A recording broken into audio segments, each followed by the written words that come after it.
તો પાટણ જિલ્લાના સાંતલપુરના ગુણખાસર ગામમાં ફસાયેલા લોકોની મદદમાં એનડીઆરએફ અને બીએસએફની ટીમ પહોંચી।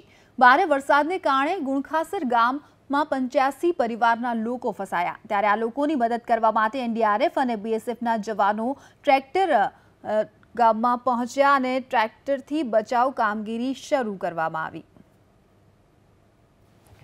તો ગુણખાસર ગામમાં ફસાયેલાઓની મદદ કરવા માટે ટ્રેક્ટરની મદદ લેવામાં આવી છે। પાટણના સાંતલપુર તાલુકાનું ગુણખાસર ગામમાં બચાવ કામગીરી હાથ ધરવામાં આવી છે। 85 લોકોને બચાવવામાં તે જે કામગીરી હાથ ધરવામાં આવી છે, ખાસ કરીને અંદર સુધી પહોંચવું મુશ્કેલ હતું, ત્યારે ખાસ ટ્રેક્ટરની મદદ લેવામાં આવી રહી છે।